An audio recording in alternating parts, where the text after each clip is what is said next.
Hi friends, welcome to back my channel Samya Vinod blog. आम एक नुआ फ्रेश ब्लॉग को आपण मान समस्त स्वागत। आशा कर आपण मैंने समस्ते भल थे मु भी भल अच्छे। चलतु आज ब्लॉग स्टार्ट करवा। कौन बाग कहते देख, चलतु जीवा। आमर आज चिंगुड़ी हम, चिंगुड़ी माने बड़ बड़ चिंगुड़ी।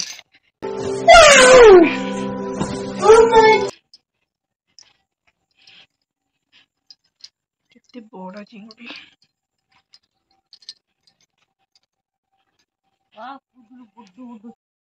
हमर केते बड़ चिंगुड़ी। ये देखो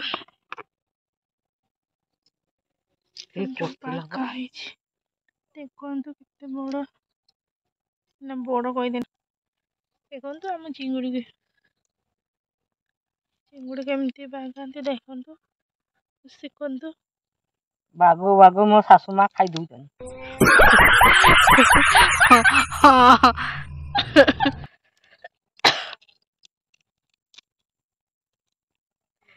ताखिन में सेटा एक्चुअली देखो तो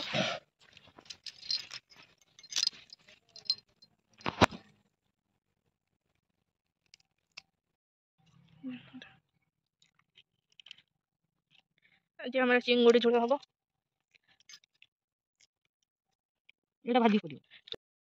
चिंगुड़ी भाजी साइला परे केमती कोन मु रेसिपीटा करछि अपन मानन शेयर करबी, अपन माने देखिबे। तो हमारा रोटी स्टार्ट करबा।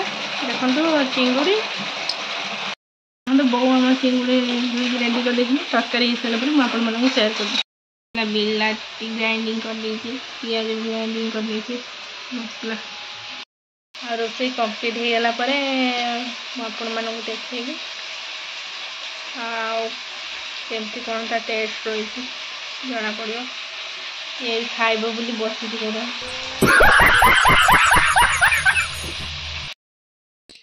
फाइनाली रोसे कंप्लीट हो गला। चलतु देखे देखो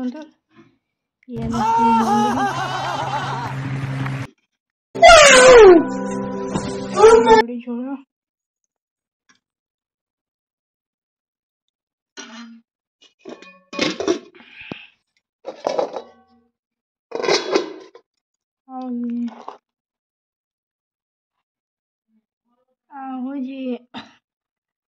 कौन सोयाबीन सोयाबीन आलू कषा। आज स्पेशल सलाड मो हजबैंड कर सुंदर से कर दे जनी। देखा गोटे टेस्ट करिया केमती लाଗୁଛି। तो टेस्ट करबा बढ़िया लाଗୁଛି। से करचंती ओइनाटा रखी देनी से करचंती हम वीडियो को समस्त अपन माने समस्त हम वीडियो को लाइक शेयर सब्सक्राइब करिवे। कोन तुम किसी निहाती करिवे। हां हां आज रो चिंगुड़ी झोल केमती हिची आपन माने खाइ के कहबे। ओह माय गॉड हां जान खाइला बेले देखबी। ओ मैं लगा नहीं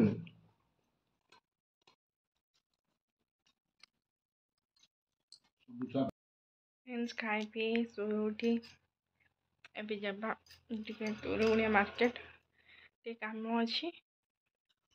माँ मु पापा जी तो जीवा से मते नहीं जीवे। हम झियो भी जीव से में एटी बाहर अछि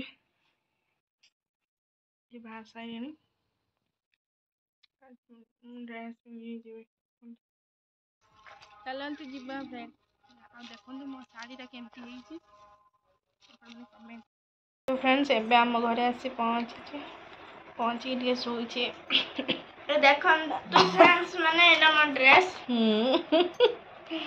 आ सोइछे सोई उठ के एकना जीवा बाहर से मामा बाहर से जीवा। देखन तो फ्रेंड्स देखन तो हम आसी पहुंची लक्ष्मी ज्वेलरी। चलते जीवा भीतर। हां सही सही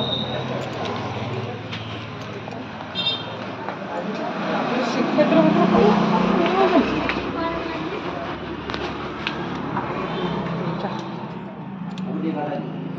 ହବନି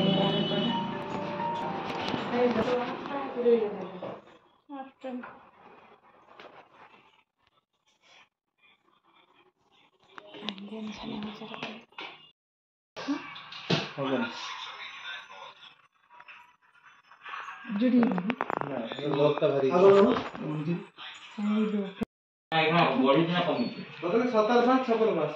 ବ୍ଲଗର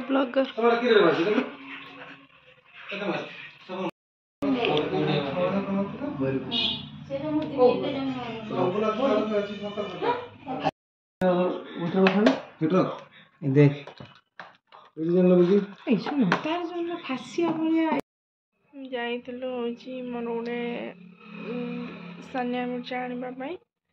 ଆଉ ମୋର ସେଇଟା ଭାଙ୍ଗି ଯାଇଥିଲା ତ ସେଇଥିପାଇଁ ଆଣିବା ପାଇଁ ଯାଇଥିଲୁ। ଆଉ ସେଠି ଆଉ ଭିଡ଼ିଓ କରିପାରିଲିନି। ଯେଉଁଟା ପିନ୍ଧିଛି ସେଇଟା ଆଣିତେ ଯାଇଥିଲି।